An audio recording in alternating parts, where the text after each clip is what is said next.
அனைவருக்கும் வணக்கம். என்னுடைய பெயர் நித்யா. எனக்கு தற்போது 20 வயது ஆகிறது. நான் திருமணமானவள். எனக்கு திருமணமாகி சில நாட்களே ஆகின்றன. எனக்கு திருமணத்தின் போது என்ன சொன்னார்கள் என்றால், என் கணவருக்கு ஒரு சகோதரி, அதாவது நாத்தனார் இருக்கிறார் என்றும், அவர் உடல்நிலை சரியில்லாமல் எப்போதும் தன்னுடைய அறைக்குள்ளேயே இருப்பார் என்றும் கூறினார்கள். ஆனால் அந்த சகோதரிக்கு உடல்நிலையை தாண்டி வேறு சில சிக்கல்களும் இருக்கின்றன என்ற தகவல்கள் எனக்கு திருமணத்திற்கு முன்பு சொல்லப்படவில்லை. நான் இந்த புகுந்த வீட்டிற்கு வந்ததிலிருந்து பல விசித்திரமான சம்பவங்களை நான் கவனித்து வருகிறேன். இன்று காலையில் நடந்த விஷயத்தை சொல்கிறேன். வழக்கமாக என் மாமனார் தான் அந்த பெண்ணுக்கு 3 வேளையும் உணவுகளை கொடுக்க போய் வருவார். இன்று நான் என் நாத்தனாருக்கு காலை உணவை கொடுக்கலாம் என்று கிளம்பினேன்.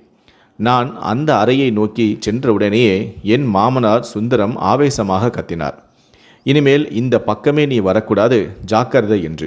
மீறி வந்தாய் என்றால் நான் கெட்டவனாக மாறிவிடுவேன் என்றும் அவர் கத்தி கூச்சல் போட்டார்.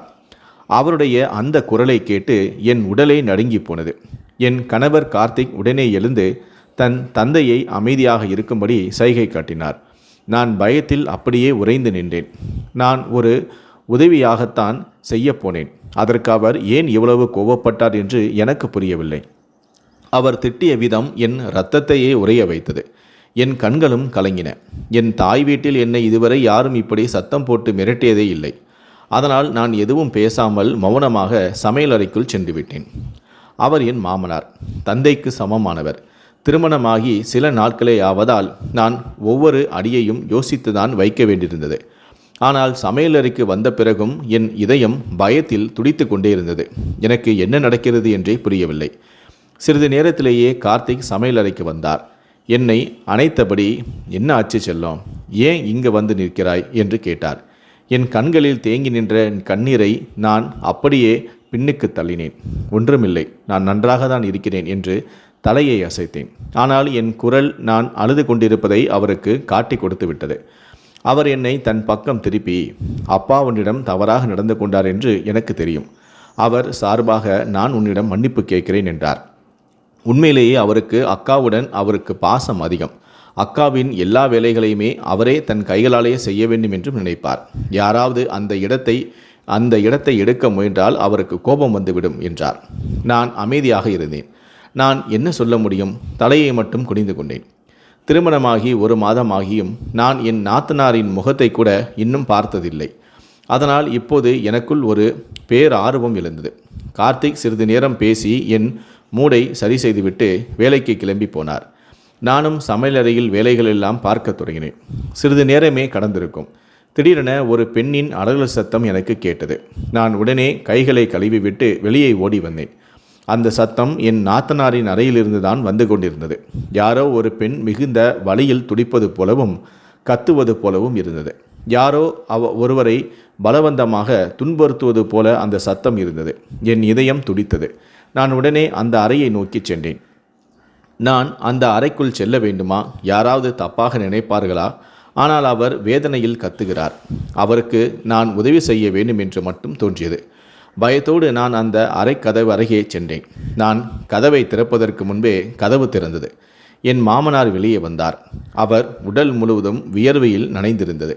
கலைந்து போன தலைமுடி, அழுக்கான உடைகள் என அவர் பார்க்கவே பரிதாபமாக இருந்தார். நான் 2 அடி பின்வாங்கினேன்.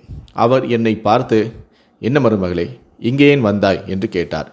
நான் பதற்றத்தோடு, இல்லப்பா, அக்கா கத்துவது போல் இருந்தது, அவர் நல்லா இருக்காரா என்று நான் கேட்டேன். அவரோ என்று தலையை ஆட்டிவிட்டு, இனிமேல் இந்த பக்கம் வராதே போ என்று சொல்லிவிட்டார். இது என்ன பேச்சு? உள்ளே அப்படி என்னதான் நடக்கிறது? ஏன் அவர் அவ்வளவு பயங்கரமாக அலறுகிறார்? நான் மீண்டும் சமையலறைக்கு வந்து நின்றேன். ஆனால் என் மனதுக்குள் ஒரு அமைதியின்மை ஏற்பட்டது. ஒரு நிமிடம் என் கணவருக்கும் ஃபோன் செய்து எல்லாவற்றையும் சொல்லலாமா என்றும் தோன்றியது. உன் அப்பா உன் அக்காவை வைத்து என்ன செய்கிறார் என்று தெரியவில்லை என்று சொல்ல நினைத்தேன்.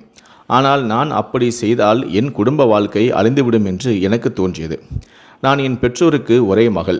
புகுந்த வீட்டிற்கு வரும்போது அவர்கள் எனக்கு சொன்னது இதுதான், நீ உன் குடும்பத்தை நன்றாக பார்த்து கொள்ள வேண்டும். அவர்கள் என்ன சொல்கிறார்களோ அதை செய். உன்னால் எங்களுக்கு எந்த புகாரும் வரக்கூடாது. நீ எங்களுக்கு ஒரே மகள்தான். ஆனால் நீ உன் வாழ்க்கையை அழித்துக் கொள்வதை நாங்கள் விரும்ப மாட்டோம் என்று சொல்லிதான் அனுப்பி வைத்தனர். என் மாமனாரின் வார்த்தைகளை நான் மீறினால் கார்த்திக் என்னை மன்னிக்கவே மாட்டார் என்று எனக்கு தெரியும். அதனால் நான் மௌனமாக என் வேலையை செய்ய ஆரம்பித்தேன். ஒவ்வொரு முறையும் உள்ளிருந்து ஒரு வேதனையான சத்தம் கேட்டுக்கொண்டே இருந்தது. ஆனால் நான் இப்போது அதை தவிர்க்க முயன்றேன். இந்த விஷயத்தில் நான் அதிகம் கவனம் செலுத்தினால் தேவையில்லாமல் என் நிம்மதிதான் கெடும் என்பதையும் நான் உணர்ந்தேன். அதனால் மௌனமாக என் வேலைகளை சீக்கிரமாக முடித்துவிட்டு என் அறைக்கு வந்து படுத்துக்கொண்டேன். ஆனால் என் மாமனாரின் அந்த தோற்றம் மீண்டும் மீண்டும் என் நினைவுக்கு வந்து என்னை துன்புறுத்தியது.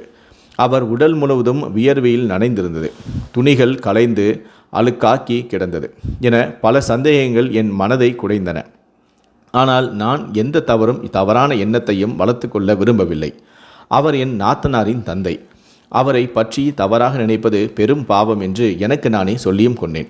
இருந்தாலும் இன்று இரவு என் கணவர் வந்தவுடன் இதை பற்றி கண்டிப்பாக பேச வேண்டும் என்று முடிவும் செய்தேன். மதிய நேரத்தில் உங்கள் அக்கா வலியால் துடித்து அழுது கொண்டிருந்தார்.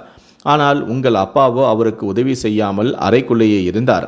நான் உதவிக்கு சென்றபோது அவர் நன்றாக இருக்கிறார் என்று சொல்லி என்னையும் விரட்டிவிட்டார் என்று சொல்ல தீர்மானித்தேன். நேரம் மெல்ல மெல்ல கடந்தது. மாலை மறைந்து இரவும் வந்தது. என் கணவர் கார்த்திக்கும் அவர் தம்பியான வினோத்தும் வீட்டிற்கு வந்தார்கள். கார்த்திக்கை பார்த்தவுடனேயே என் முகம் மலர்ந்தது. திருமணமான ஆரம்ப காலம் என்பதால் காதலின் வேகம் அதிகமாக இருக்கின்றது. அவரும் ஒரு புன்னகையை வீசிவிட்டு உடனே தண்ணீர் எடுத்துக்கொண்டு அவர் முன்னால் நின்றேன். அவர் சிரித்தபடியே தண்ணீரை வாங்கி ஒரே மூச்சில் குடித்து முடித்தார். என்னை ஒரு முறை ஏறிட்டு பார்த்துவிட்டு அவர் அறைக்கு சென்றார். நான் வினோத்திற்கும் தண்ணீர் கொடுத்துவிட்டு கார்த்திக்கை சந்திப்பதற்காக அவர் பின்னாடியே அறைக்குள் சென்றேன். நான் அறைக்குள் நுழைந்தவுடனேயே கார்த்திக் விளையாட்டாக என்னை பிடித்து சுவரோடு சாய்த்தார். நான் மூச்சை அடக்கி கொண்டு அவரையே பார்த்தேன். அவர் அடிக்கடி இப்படி செய்வார். அப்போதெல்லாம் என் இதயம் பலமாக துடிக்க ஆரம்பிக்கும். அவர் என்னை காதலோடு அணைத்து கொண்டு, என் உயிரே, என் இதயத்தின் துடிப்பே, உனக்கு தெரியுமா, இன்று அலுவலகத்தில் நான் முழுவதும் உன்னை எவ்வளவு நினைத்தேன் என்று. நீ இல்லாமல் ஒரு நொடி கூட என்னால் இருக்க முடியவில்லை. உன் அருகில் இருப்பது எனக்கு அவ்வளவு நிம்மதியை தருகிறது என்றும் சொன்னார். நான் வெட்கத்தில் தலை குனிந்தேன். திடீரென அவர் என் முகத்தை உயர்த்தி புன்னகையோடு என் இதழ்களில் முத்தமிடத் தொடங்கினார். ஆனால் அதே சமயம் வெளியே இருந்து ஒரு பயங்கரமான அலறல் சத்தம் கேட்டது. அந்த சத்தத்தை கேட்டதுமே என் இதயம் அப்படியே நின்றுவிட்டது. கார்த்திக்கும் திடுக்கிட்டு என்னிடமிருந்து விலகினார். நாங்கள் இருவருமே பதட்டத்தோடு அறைக்குள் வெளியே ஓடி வந்தோம். அங்கே கார்த்திக்கின் தம்பியான வினோத் தன் அக்காவின் அறையை திகிலோடு பார்த்து கொண்டிருந்தார். எனக்கும் ஒன்றும் புரியவில்லை. திடீரென என்ன நடந்தது என்று. கார்த்திக் தன் தம்பியை என்ன நடந்தது என்பது போல பார்த்தார். வினோத்தோ தெரியவில்லை என்பது போலவே தலையையும் அசைத்தார். அப்போது யாரோ அந்த அறை கதவை உள்ளிருந்து பலமாக தட்டினார்கள். அதை பார்த்ததுமே என் கைகால்கள் நடுங்க ஆரம்பித்தன. நான் ஒருமுறை வினோத்தையும் ஒருமுறை கார்த்திகையும் பார்த்தேன். ஆனால் அவர்கள் இருவருமே ஒரு நாடகத்தை பார்ப்பது போல எந்த அசைவும் இல்லாமல் அமைதியாக நின்றார்கள். திடீரென கதவு திறந்தது. என் மாமனார் சுந்தரம் வெளியே வந்தார். மதியம் பார்த்த அதே கோலத்தில் அவர் இருந்தார். முகம் முழுவதும் வியர்வை, கலைந்த தலைமுடி, அழுக்கான உடைகள். அந்த அறைக்குள் ஏதோ கடுமையான வெப்பம் இருந்தது போல தெரிந்தது. நான் கார்த்திகையும் வினோத்தையும் பார்த்தேன். அவர்கள் இருவருமே தங்கள் தந்தையை ஒரு முறை பார்த்தார்கள். அவரோ சாதாரணமாக தலையை அசைத்துவிட்டு மௌனமாக தன் அறைக்குள் சென்று விட்டார்.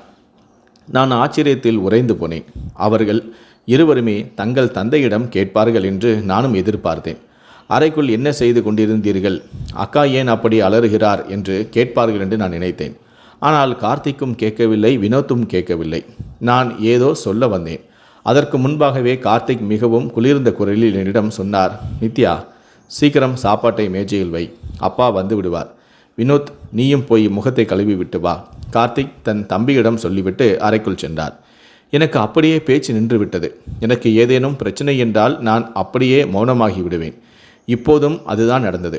நான் மௌனமாக சமையல் அறைக்குள் சென்று உணவை சூடு செய்ய ஆரம்பித்தேன். சிறிது நேரத்திலேயே கார்த்திக், வினோத் மற்றும் மாமனார் மூவருமே முகம் கழுவிவிட்டு சாப்பிட அமர்ந்தார்கள். நானும் அவளுடன் அமர்ந்து சாப்பிட ஆரம்பித்தேன். ஆனால் என் கண்களில் மீண்டும் மீண்டும் அந்த மூடிய அறையின் கதவையே பார்த்து கொண்டிருந்தேன். அதன் பிறகு அவர்கள் எதுவுமே நடக்காதது போல சகஜமாகிவிட்டனர். நான் இந்த வீட்டிற்கு வந்து 2 மாதங்கள் ஆகிவிட்டன. ஆனால் இன்று அந்த அறையிலிருந்து வந்த சத்தங்கள் இதற்கு முன்பு நான் கேட்டதே இல்லை. அதனால் நான் மிகவும் பயந்திருந்தேன். எப்படியாவது உண்மையை அறிந்து கொள்ள வேண்டும் என்று என் எண்ணமும் இன்னும் வலுப்பெற்றது. அனைவரும் இரவு உணவை முடித்துவிட்டு மெல்ல அவரவர் அறைக்குள் சென்றார்கள். ஆனால் இன்று அந்த மூவருக்குமே, மாமனார், கணவர் மற்றும் மைத்தனர் இடையில் எந்த பேச்சுவார்த்தையும் இல்லை. வழக்கமாக உணவு அருந்தும்போது நிலவக்கூடிய அந்த உற்சாகமான சூழல் இன்று காணாமல் போயிருந்தது. என் கணவர் அறைக்குள் சென்றதுமே நானும் விரைவாக பாத்திரங்களை ஒதுக்கி வைத்துவிட்டு அவர் பின்னாடியே சென்றேன். அறைக்குள் நுழைந்தபோது அவர் அலுவலக வேலைகளை செய்து கொண்டிருந்தார். நான் அவர் அருகில் அமர்ந்து புன்னகையோடு அவரையே பார்த்தேன். ஆனால் அவர் முகம் ஏனோ கடுகடுவென இருந்தது. எனக்கு கவலையாக இருந்தது. வீட்டில் இது போன்ற மர்மமான சம்பவங்கள் நடக்கும் போதெல்லாம் என் கணவரின் மனநிலை மாறிவிடுகிறது. அவர் மிகுந்த மன அழுத்தத்தில் இருப்பது போல தெரிந்தது. நான் அவர் தோள் மீது மென்மையாக கையை வைத்தேன். அவர் சட்டென என் பக்கம் திரும்பினார். நான் கேள்வியான பார்வையுடன் சொன்னேன், உங்களிடம் ஒன்று கேட்க வேண்டும். என் இதயம் இதை கேட்கச் சொல்லி என்னை தூண்டிக்கொண்டே இருக்கிறது. தயவுசெய்து என்னை புறக்காக்காதீர்கள். நான் சொல்வதை புரிந்து கொள்ள முயற்சி செய்யுங்கள் என்று சொன்னேன். அவரோ சரி என்பது போல தலையசைத்து என்னை உற்று பார்த்தார். ஒரு நொடி எனக்கு நடுக்கமாக இருந்தது. எங்கே நான் கேட்பது அவருக்கு பிடிக்காமல் போய்விடுமோ என்று. ஆனால் இதை தெரிந்து கொள்ளாமல் இந்த வீட்டில் நிம்மதியாக இருக்க முடியாது என்று எனக்கு தோன்றிவிட்டது. உங்களுக்கு இது கோபத்தை ஏற்படுத்தலாம். ஏற்கனவே இது பற்றி பேச வேண்டாம் என்று நீங்கள் சொல்லியிருந்தீர்கள். இருந்தாலும் ஒரு முறை என் பேச்சை கேளுங்கள். நீங்கள் இல்லாத நேரத்தில் உங்கள் அக்காவின் உடல்நிலை மிகவும் மோசமடைகிறது. அவர் அலறுகிறார். ஆனால் உங்கள் அப்பாவோ அதை கண்டுகொள்வதே இல்லை. நான் உதவி செய்ய அறைக்குள் போக முயன்றாலும் கூட என்னை வரக்கூடாது என தடுக்கிறார். அவர் அந்த அறையிலிருந்து வெளியே வரும்போது முகம் முழுவதும் வியர்த்து கொண்டிருக்கிறது. உடைகள் கலைந்து தலைமுடியும் கலைந்து அலங்கோலமாக இருக்கிறார். இதெல்லாம் என்ன? உங்கள் அக்காவிற்கு அவர் என்ன செய்கிறார்? எனக்கு சொல்ல விருப்பமில்லைதான். இருந்தாலும் ஏதோ தவறாக நடப்பதாக என் மனதிற்குள் தோன்றுகிறது. ஒருவேளை அப்பா உங்கள் அக்காவுடன் என்று நான் இழுத்தேன். நான் சொல்லி முடிப்பதற்கு முன்பே என் கணவர் கார்த்திக் என் கன்னத்தில் ஓங்கி ஒரு அறையை விட்டார். அந்த தாக்குதல் அவ்வளவு பலமாக இருந்தது. நான் அப்படியே நிலை தடுமாறி படுக்கையில் விழுந்தேன். அவர் என் தலைமுடியை பற்றி இழுத்து கோபத்தில் கத்தினார். எவ்வளவு தைரியம் உனக்கு? என் அப்பாவையும் என் அக்காவையும் பற்றி இவ்வளவு கேவலமாக பேச உனக்கு எப்படி மனசு வந்தது? உன்னை நீ என்னவென்று நினைத்து கொண்டிருக்கிறாய்? உனக்கெல்லாம் வெட்கமே இல்லையா என்று கேட்டார். பயத்தில் என் உடல் நடுங்கத் தொடங்கியது. என் கணவர் என் மீது கை வைப்பார் என்று நான் கனவிலும் நினைக்கவில்லை. இன்று வரை என் பெற்றோர் கூட என்னை அடித்ததில்லை. ஆனால் திருமணமான 2 மாதத்திலேயே கார்த்திக் என்னை அடித்து விட்டார். நானும் அதிர்ச்சியில் விதி பிதுங்கி அவரையே பார்த்தேன். நான் ஏதோ சொல்வதற்கு முன்பாகவே அவர் ஆவேசமாக அறையை விட்டு வெளியேறினார். என் உணர்ச்சிகள் எல்லாமே மறத்து போய்விட்டன. நான் சிலையாக அமர்ந்திருந்தேன். சிறிது நேரம் கழித்து என் பொறுமையை உடைந்தது. கண்கள் ஆறாக பெருகின. அவர் என்னை அடிப்பார் என்று நான் கற்பனை கூட செய்யவில்லை. ஒருபுறம் அவர் அக்காவை பற்றி நான் தான் கவலைப்பட்டேன். அதற்கு பரிசாக எனக்கு கிடைத்தது இந்த அறை. எனக்கு ஆத்திரமாக வந்தது. ஏதாவது செய்துவிடலாம் என்று தோன்றியது. ஆனால் நான் அத்தனை பலவீனமாக ஆதரவற்றவளாக உணர்ந்தேன். அழுது என் கண்களும் வீங்கின. ஒரு நிமிடம் இப்போதே என் துணிமணிகள் எல்லாம் எடுத்துக்கொண்டு இந்த வீட்டை விட்டு போய்விடலாமா என்றும் தோன்றியது.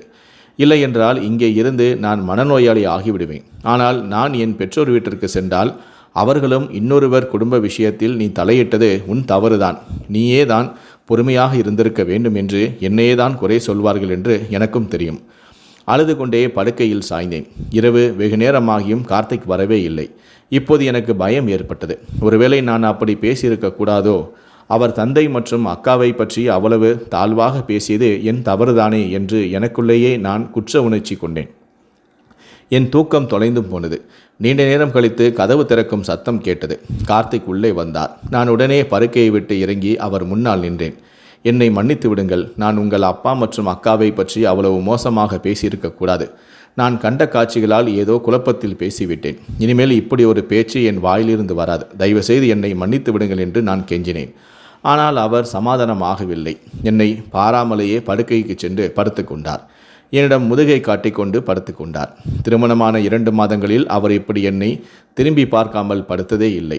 இது எனக்கு இன்னும் வேதனையாக தந்தது. அவரை எப்படி சமாதானப்படுத்துவது என்று எனக்கு புரியாமில்லை. கதவருகே நின்றபடியே நான் நீண்ட நேரம் யோசித்து கொண்டிருந்தேன். மீண்டும் அவரிடம் சென்று சமாதானம் செய்ய எனக்கு துணிவும் இல்லை. மௌனமாக அறையில் இருந்த சோபாவில் அமர்ந்து இந்த சிக்கலை எப்படி தீர்ப்பது என்று சிந்திக்க தொடங்கினேன். திருமணமான 2 மாதங்களில் எங்களுக்குள் நடந்த முதல் சண்டை இதுதான். மற்ற கணவன் மனைவி போல நாங்கள் அடிக்கடி சண்டையிட்டுக் கொள்பவர்கள் அல்ல. எங்களுக்குள் மிகுந்த அன்பும் அக்கறையும் இருந்தது. இரவு மெல்ல மெல்ல நகர்ந்தது. ஆனால் தூக்கம் மட்டும் எனக்கு வெகு தொலைவில் இருந்தது. படுத்திருக்கும் என் கணவரையே நான் பார்த்து கொண்டிருந்தேன். அப்போது திடீரென என் மனதில் ஒரு எண்ணம் உதித்தது. இப்போது என் கணவர், மைத்துனர், மாமனார் என மூவருமே உறங்கிக் கொண்டிருக்கிறார்கள். ஏன் இந்த நேரத்தில் என் நாத்தனாரை போய் பார்க்கக்கூடாது? அவர் எப்படி இருக்கிறார், என்ன செய்து கொண்டிருக்கிறார் என்று பார்த்தால்தான் என்ன என்று தோன்றியது. திருமணமான 2 மாதங்களில் நான் இன்னும் அவர் முகத்தை கூட பார்க்கவில்லை. அந்த ஆர்வம் என்னை அமைதியாக இருக்கவும் விடவில்லை. சற்று முன்புதான் கணவரிடம் பலமாக அடி வாங்கியிருந்தேன். இருந்தாலும் என் மனம் அந்த அறையை நோக்கி செல்ல துடித்தது. மிகவும் எச்சரிக்கையாக சோபாவை விட்டு எழுந்தேன். தூங்கிக் கொண்டிருந்த கணவரை ஒரு முறை திரும்பி பார்த்துவிட்டு சத்தம் வராமல் அறையை விட்டு வெளியே வந்தேன். கதவை மெல்லமாக மூடினேன். என் இதயம் பலமாக துடித்தது. பதட்டம் உச்சத்தில் இருந்தது. நான் எப்படி அடியெடுத்து வைத்தேன் என்பது எனக்குள் தான் தெரியும். நான் அந்த மர்மமான அறையின் அருகே வந்து விட்டேன். இனி கதவை திறந்து உள்ளே செல்ல வேண்டியதுதான் பாக்கி. அப்போது திடீரென அந்த அறைக்குள் இருந்து என் மாமனாரின் குரல் கேட்டது. நான் அதிர்ச்சியில் உறைந்து போனேன். உடனே பக்கத்தில் இருந்த சமையலறை மறைவில் ஒளிந்து கொண்டேன். என் இதயம் திக் திக் என்று அடித்து கொண்டது. இந்த நள்ளிரவு நேரத்தில் மாமனார் தன் மகள் அறையில் என்ன செய்து கொண்டிருக்கிறார் என்று என் சந்தேகங்கள் இன்னும் வலுத்தன. எப்போதும் போலவே அவர் அறையை விட்டு வெளியே வந்தபோது அவர் நிலைமை மோசமாக இருந்தது. கலைந்த தலைமுடி, அழுக்கான உடைகள். இன்று முன்னை விட அவர் நிலைமை மிக மோசமாக இருந்தது. அவர் பலமாக மூச்சு வாங்கி கொண்டிருந்தார். இதெல்லாம் என்ன? என் அறிவுக்கு எட்டிய வரை எதுவும் புரியவில்லை. அவர் நேராக தன் அறைக்குள் சென்று விட்டார். என் இதயம் படபடத்தது. இப்போது நான் உள்ளே சென்று பார்க்கலாமா என்று என் மனதுக்குள் ஒரு கேள்வியும் எழுந்தது. இவ்வளவு தூரம் ஆபத்தை தாண்டி வெளியே வந்து விட்டோம். ஒருமுறை உள்ளே சென்று பார்த்துவிட வேண்டியதுதான் என்று முடிவும் செய்தேன். நான் அந்த அறை கதவருகே வந்தேன். கதவின் மூடியை திறக்க உள்ளே செல்ல முயன்றேன். ஆனால் நான் உள்ளே நுழைவதற்கு முன்பே என் கணவரான கார்த்திக் தன் அறையை விட்டு வெளியே வந்து விட்டார். அவர் கத்திய கத்தலில் என் மொத்த உடலுமே நடுங்கியது. நான் அவர் பக்கம் திரும்பினேன். அவர் கோபத்தின் உச்சியில் இருந்தார். கண்கள் சிவந்து நெருப்பு குழம்பாக எரிந்தன. எனக்கு என்ன செய்வதென்றே தெரியவில்லை. அவர் மின்னல் வேகத்தில் என் அருகே வந்து என் கன்னத்தில் ஓங்கி இன்னொரு அறையை விட்டார். மரியாதையாக சொன்னால் உனக்கு புரியாதா என்று என்ன நினைக்கிறாய்? அங்கே போகாதே என்று அன்பாக சொல்லியும் உனக்கு எவ்வளவு தைரியம் இருந்தால் மீண்டும் அந்த அறையை நெருங்குவாய் என்று கத்தினார். அவர் குரல் வீடு முழுவதும் எதிரொலித்தது. சத்தம் கேட்டு என் மைத்துனரான வினோத்தும் மாமனாரான சுந்தரமும் தங்கள் அறையை விட்டு வெளியே வந்து அமைதியாக ஒரு வேடிக்கையை பார்ப்பது போல நின்றார்கள். நான் அழுது கொண்டே என் கணவனிடம் சொன்னேன், கார்த்திக், இதோ இப்போதுதான் உங்கள் தந்தை இந்த அறையிலிருந்து வெளியே வந்தார். அவர் நிலைமை மிகவும் மோசமாக இருந்தது. ஒருமுறை உங்கள் அக்காவின் நிலைமையை போய் பாருங்கள். ஏன் இவ்வளவு இரக்கமற்றவராக இருக்கிறீர்கள்? உங்கள் அக்காவின் வேதனை உங்கள் கண்களுக்கு தெரியவில்லையா? தயவுசெய்து எதையாவது செய்யுங்கள். உங்கள் அக்கா அங்கே பாதுகாப்பாக இல்லை என்று கத்தினேன். அவரை எப்படியாவது புரிய வைக்க வேண்டும் என்று நான் போராடினேன். ஆனால் அவரோ என் கையை பலமாக பிடித்து இழுத்து அறைக்குள் கொண்டு சென்றார். என்னை மெத்தையில் தூக்கி எறிந்துவிட்டு ஆவேசமாக சொன்னார், நித்யா, நான் உனக்கு கடைசி முறையாக சொல்கிறேன். ஒழுங்காக நடந்து கொள். இல்லையென்றால் உன்னை என்னுடன் வைத்திருக்க மாட்டேன். உன்னை விவாகரத்து செய்து இந்த வீட்டை விட்டு துரத்தி விடுவேன். இந்த உலகத்தில் பெண்களுக்கு பஞ்சமில்லை. உன்னை போல இன்னொருத்தி எனக்கு கிடைப்பாள். அதனால் உன்னை நீயே கட்டுப்படுத்திக் கொள். அவர் சொன்னதை கேட்டு நான் திகைத்து போனேன். இதுவரை அவர் என்னை 2 முறை அடித்து விட்டார். அப்போதெல்லாம் நான் ஒரு வார்த்தை கூட பேசவில்லை. ஆனால் இப்போது அவர் கொடுத்த விவாகரத்து மிரட்டல் என் சுயநிலைவையே பறித்தது. அப்படி அந்த அறைக்குள் என்னதான் இருக்கிறது? ஏன் இவர்கள் என்னை உள்ளே விட மறுக்கிறார்கள்? எனக்கும் பல கேள்விகளும் இருந்தன. ஆனால் இப்போதைக்கு நான் மௌனமாகிவிட்டேன். என் குடும்ப வாழ்க்கை பாழாகிவிடக்கூடாது என்பதில் நானும் உறுதியாக இருந்தேன். எந்த காலத்திலும் என் பெற்றோரின் கௌரவத்திற்கும் இலக்கு வந்துவிடக்கூடாது என்று நானும் நினைத்தேன். அந்த இரவு எனக்கு மிகுந்த வேதனையை தந்தது. என் கணவர் என் முகத்தில் அறைந்த அந்த தழும்புகளும் எனக்கு ஒவ்வொரு நொடியையும் வலியை நினைவுபடுத்தியன. இப்போது நான் மாமனார் மீது எனக்கு கடுமையான வெறுப்பும் உண்டானது. நான் இந்த வீட்டிற்கு வந்த முதல் நாளிலிருந்தே என் மாமனாரை தந்தையாக மதித்து அவருக்கு பணிவிடை செய்ய வேண்டும் என்று நினைத்தேன். மாமியார் இல்லாத அந்த வீட்டில் அவருக்கு ஒரு மகளாக இருந்து அவரை பார்த்து கொண்டால் அவர் என்னை மிகவும் நேசிப்பார் என்றும் நான் நம்பினேன். ஆனால் என் மாமனார் இவ்வளவு தரம் தாழ்ந்தவராக இருப்பார் என்று நான் எதிர்பார்க்கவில்லை. அவர் தன் மகளையே சிறை வைத்திருக்கிறார் என்று எனக்கு தோன்றியது. இனி அவர் முகத்தில் கூட விழிப்பதில்லை என்று நானும் சபதம் செய்தேன். அதிகாலையிலேயே என் கண்கள் விழித்து கொண்டன. திரும்ப பார்த்தபோது என் கணவர் கார்த்திக் அறையில் இல்லை. நான் திகைத்து போனேன். அவர் வழக்கமாக காலையில் தாமதமாக தான் எழுவார். இந்த நேரத்தில் எங்கே சென்றிருப்பார்? நான் விரைவாக முகம் கழுவிவிட்டு உடையை மாற்றிக்கொண்டேன். காலை உணவு தயாரிக்கலாம் என்று அறையை விட்டு வெளியே வந்தேன். அப்போது என் மாமனாரின் அறையிலிருந்து கார்த்திக் வெளியே வருவதை பார்த்தேன். அவர் தன் தந்தையிடம் கேள்வி கேட்கச் சென்றாரா அல்லது சமாதானம் செய்ய சென்றாரா? ஆனால் அவர் முகத்தில் ஒரு புன்னகை இருந்தது.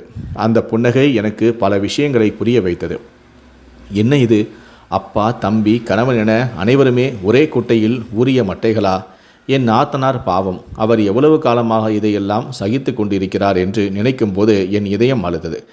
என் கணவர் மீதும் எனக்கு இப்போது அருவருப்பு உண்டானது. இருந்தாலும் நான் அமைதியாக சமையலறைக்கு சென்று வேலைகளை பார்த்தேன். சிறிது நேரத்திலேயே கார்த்திக் சமையலறைக்குள் வந்து, நித்யா, அறைக்கு வா, உன்னிடம் ஒரு முக்கியமான விஷயத்தை பேச வேண்டும் என்று சொன்னார். அவருடைய குரல் கேட்டதுமே நான் திரும்பினேன். ஆனால் அவர் அங்கே நிற்கவில்லை, அறைக்குள் சென்று விட்டார். நானும் அடுப்பை அணைத்துவிட்டு அவர் பின்னாடியே அறைக்குள் சென்றேன். இன்று ஞாயிற்றுக்கிழமை என்பதால் அனைவரும் வீட்டிலேயே இருந்தனர். அதனால் உணவுக்கு தாமதமானாலும் பெரிய சிக்கல் எதுவும் இல்லை. நான் அறைக்குள் சென்றபோது அவர் சோபாவில் மௌனமாக அமர்ந்திருந்தார். என்னை தன் அருகில் அமரும்படியும் சைகை காட்டினார். நானும் மிகுந்த மரியாதையுடன் அவர் அருகில் அமர்ந்தேன். அதே சமயம் அவர் மீது ஒரு பயமும் இருந்தது, எங்கே மீண்டும் சண்டையிடுவாரோ என்று. ஆனால் அவர் அமைதியாக இருந்தார். அந்த அமைதி புயலுக்கு முந்தைய அமைதியாக இருக்குமோ என்று நானும் அஞ்சினேன். சிறிது நேரம் கழித்து கார்த்திக் என்னை பார்த்து பேசினார். நித்யா, நேற்றிரவு நான் நடந்து கொண்ட விதம் உனக்கு வேதனையை தந்திருக்கும் என்று எனக்கு கண்டிப்பாக தெரியும். உன் பெற்றோர் உன்னை மிகவும் நேசிக்கிறார்கள். உன்னை அவர்கள் ஒருபோதும் அடித்ததில்லை என்பதையும் நான் அறிவேன். ஆனால் நீ என்னை அப்படி செய்ய தூண்டிவிட்டாய். என் தந்தை என் அக்காவை மிகவும் அக்கறையோடு பார்த்து கொள்கிறார். அதனால்தான் அவர் அப்படி தெரிகிறார். அவர் பேசத் தொடர்ந்தார். இனிமேல் இப்படிப்பட்ட எண்ணங்களை உன் மனதில் வளர்த்து கொள்ளாதே. நீ என் தந்தை மற்றும் அக்காவை பற்றி அவ்வளவு கேவலமாக பேசியபோது என்னால் கோபத்தை கட்டுப்படுத்த முடியவில்லை. அதனால்தான் நான் என் சுயநினைவை இழந்து உன்னை அடைத்து விட்டேன். 2வது முறையும் நீ அதே தவறை செய்தாய். அப்பாவும் யாராவது அக்கா அறைக்கு வருவது பிடிக்காது என்று நான் பலமுறை சொல்லியிருக்கின்றேன். ஆனாலும் நீ கேட்கவில்லை. ஆனால் என் அப்பா உன்னிடம் நான் அப்படி நடந்து கொண்டிருக்க கூடாது என்று சொன்னார். அதற்காக நான் உன்னிடம் மன்னிப்பு கேட்டுக்கொள்கிறேன். இனி இது போன்ற சம்பவங்கள் நடக்காது. அவர் மன்னிப்பு கேட்டவுடன் நான் அழுது கொண்டே அவர் நெஞ்சில் சாய்ந்தேன். அவர் மன்னிப்பு கேட்ட அந்த ஒரு நிமிடம் என் கோபம் எல்லாமே காணாமல் போனது. அவர் என் தலையை தடவி கொண்டிருந்தே மன்னிப்பும் கேட்டார். நானும் பெரிய மனதுடன் அவரை மன்னித்து விட்டேன். திருமணத்திற்கு முன் என் எண்ணம் வேறாக இருந்தது. யாராவது என்னை திருமணத்துக்கு பிறகு அடித்தால் அத்தகைய மனிதனுடன் நான் வாழவே மாட்டேன் என்று நினைத்திருந்தேன். ஆனால் திருமணம் முடிந்த பிறகு என் மனநிலை மாறிவிட்டது. நான் விட்டு கொடுத்து போக பழகி கொண்டேன். திருமணம் என்பதே ஒரு சகிப்புத்தன்மைதான். யார் விட்டு கொடுக்கிறார்களோ அவர்களின் வாழ்க்கை அழகாக இருக்கிறது. யார் பிடிவாதம் பிடிக்கிறார்களோ அவர்களின் வாழ்க்கை மோசமாகிறது. நாட்கள் மெல்ல மெல்ல கடந்து சென்றன. நான் என் மாமனார் மற்றும் நாத்தனார் விஷயத்திலிருந்து முற்றிலுமாக விலகிவிட்டேன். அவர்களை பற்றி சிந்திப்பதும் முட்டாள்தனம் என்றும் எனக்கு தோன்றியது. என் வீட்டை மட்டுமே நான் கவனித்தாலே போதும் என்றும் நான் நினைத்தேன். என் கணவர் எங்கும் தவறான வழிக்கு செல்லாமல் பார்த்து கொண்டேன்.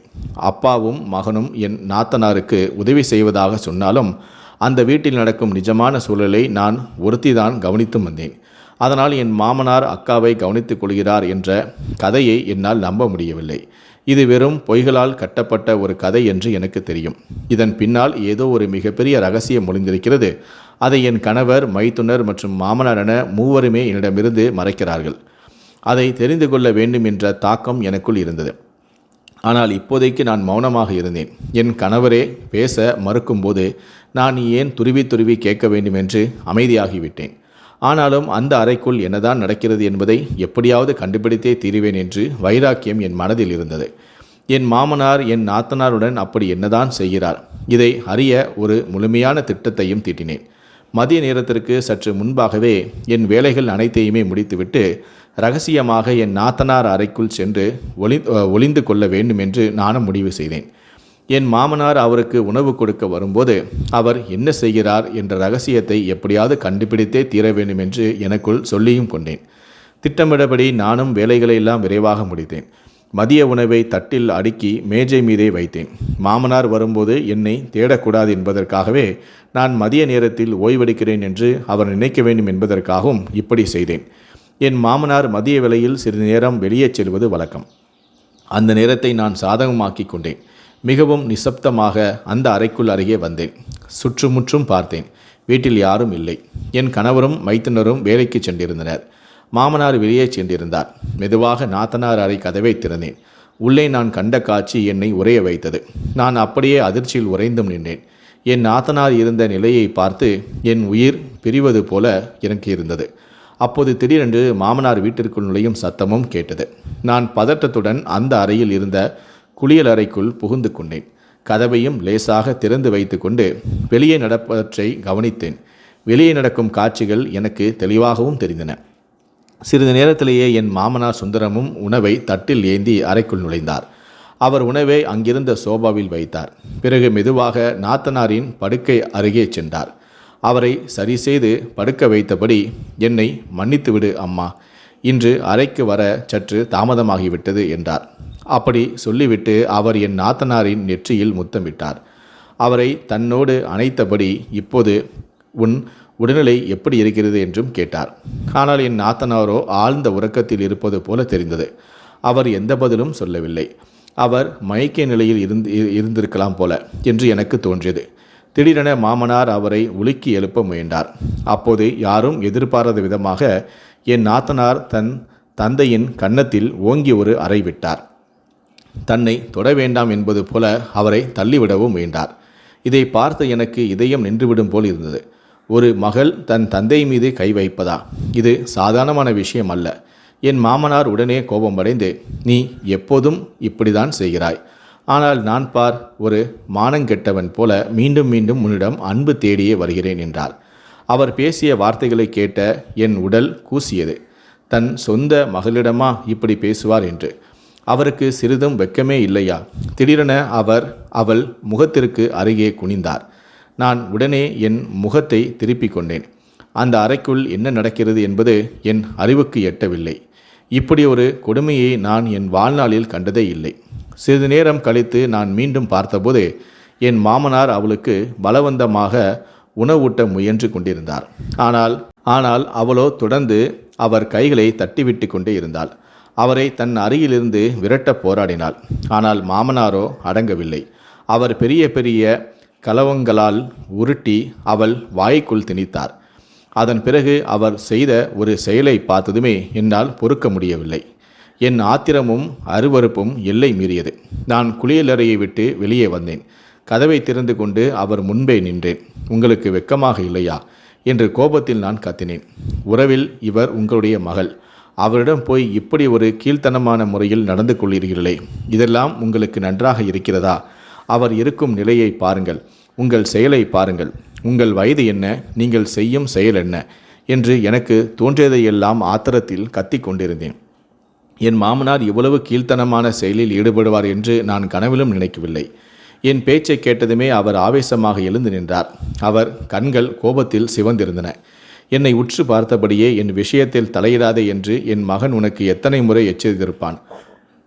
ஆனால் உனக்கு சொன்னால் புரியாது போல் இருக்கிறதே. நான் அப்படிப்பட்ட மாமனார் என்று இன்று உனக்கு காட்டுகிறேன் பார் என்று சொல்லிக்கொண்டே அவர் என்னை நோக்கி பாய்ந்தார். நான் பயத்தில் அலறிக்கொண்டு என் அறைக்குள் ஓடிப்போய் கதவை பூட்டி கொண்டேன். என் இதயம் அந்த பயத்தில் வெடித்து விடும் போல இருந்தது. அவசரப்பட்டு விட்டோனோ? குளியலறையை விட்டு வெளியே வந்திருக்க கூடாதோ? இன்னும் சற்று பொறுமையாக இருந்திருக்கலாமோ என்று பல எண்ணங்கள் எனக்குள் ஓடின. சிறிது நேரத்திலேயே என் அறை கதவு பலமாக தட்டப்பட்டது. மாமனார் வெளியே இருந்து என்னை கதவை திறக்கும்படியும் கத்தினார். ஆனால் நான் பயத்தில் ஒரு மூலைக்குள் முடங்கி கிடந்தேன். இப்போது வெளியே சென்றால் அவர் என்னை கண்டிப்பாக மன்னிக்கவே மாட்டார். ஏதேனும் விபரீதம் நடந்துவிடும் என்று எனக்கு புரிந்தது. வெகு நேரம் கதவை தட்டிவிட்டு அவராகவே அங்கிருந்து சென்று விட்டார். சிறிது நேரம் கழித்து மீண்டும் கதவு தட்டப்பட்டது. இப்போது வெளியே நின்றது என் கணவர் கார்த்திக். இப்போது கதவை திறக்கலாமா என்று யோசித்தேன். என் இதயமோ, திறந்துவிடு, உன் கணவரிடம் உன் மாமனார் செய்யும் அசியங்களெல்லாம் சொல்லு என்று கூறியது. நான் உடனே கதவை திறந்தேன். அங்கே கார்த்திக்குடன் அவரது தம்பியான வினோத்தும் நின்றிருந்தார். அவர்கள் இருவரின் முகத்தை பார்த்தபோதே தெரிந்தது அவர்கள் தந்தை நடந்த அனைத்தையுமே அவர்களிடம் சொல்லிவிட்டார் என்று. அவர்கள் இருவருமே அமைதியாக வந்து சோபாவில் அமர்ந்தார்கள். நான் பதட்டத்துடன் கார்த்திக்கிடம் கேட்டேன், உங்களுக்கு தெரியுமா உங்கள் அப்பா உங்கள் அக்காவிடம் எப்படி நடந்து கொள்கிறார் என்று. நான் மேலும் ஏதோ சொல்ல வந்தேன். ஆனால் அதற்குள் வினோத் குறுக்கிட்டு பேசினான். அவர் எங்கள் சகோதரி அல்ல, அவர் எங்களுடைய சித்தி, சின்னம்மா, அதாவது எங்களுடைய தந்தையின் இரண்டாவது மனைவி. அவரை நாங்கள் உலகிற்கு அடையாளம் காட்டவில்லை. அவருக்கு மனநிலையும் சரியில்லை. நீங்கள் ஏன் தேவையற்ற விஷயங்களில் தலையிட்டு இவ்வளவு தூரம் வரை வருகிறீர்கள்? உங்களுக்கு இந்த வீட்டில் ஒரு நல்ல வாழ்க்கை கொடுக்கப்படுகிறது, அன்பும் மரியாதையும் கிடைக்கிறது, மூத்த மருமகள் என்ற மதிப்பும் இருக்கிறது. அப்படி இருக்க வீட்டின் அந்தரங்க விஷயங்களில் தலையிட வேண்டிய அவசியம் உங்களுக்கு என்ன வந்தது? வினோத் சொன்னதை கேட்டதுமே அதிர்ச்சியில் நான் உறைந்து போனேன். எனக்கு ஒரு நாத்தனார் இருக்கிறார், அவர் உடல்நிலை சரியில்லாமல் இருக்கிறார் என்று தானே சொன்னார்கள். இப்போது இப்படி அவர் சித்தியாக முடியும்? பிறகு கார்த்திக் சொன்ன உண்மைகளை கேட்டபோது நான் மிகுந்த வெட்கத்திற்கும் வேதனைக்கும் உள்ளானேன். என் எண்ணத்தை நினைத்து எனக்கே கோபம் வந்தது. கார்த்திக் சொன்னார், எனக்கு ஒரு தங்கை இருந்தாள். அவள் உடல்நிலை சரியில்லாமல் இறந்து போனாள். அந்த துக்கத்தில் என் அம்மாவும் எங்களை விட்டு பிரிந்தார். அதன் பிறகுதான் அப்பா இரண்டாவதாக திருமணம் செய்து கொண்டார். நானும் வினோத்தும் இந்த திருமணத்தில் விருப்பமில்லாமல் இருந்தோம். அந்த பெண்ணை அம்மாவாக ஏற்கவும் மறுத்தோம்.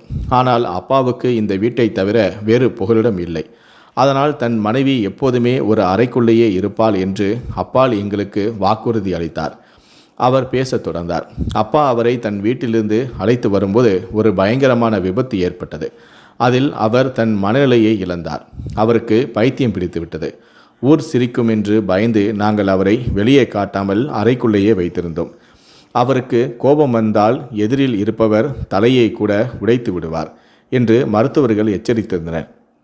அதனால்தான் அப்பா அவருக்கு மருந்து கொடுக்க செல்லும் போதோ அல்லது கணவனாக பார்க்க செல்லும் போதோ அவர் கத்தி ஆர்ப்பாட்டம் செய்கிறார்.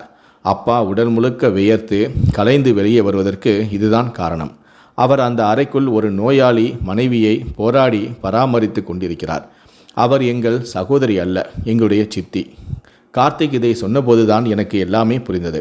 நான் முதலில் அந்த அறைக்குள் நுழைந்தபோது அங்கே ஒரு வயதான பெண்மணி படுக்கையில் கிடப்பதை பார்த்து ஏன் திகைத்தேன் என்பது இப்போது விளங்கியது.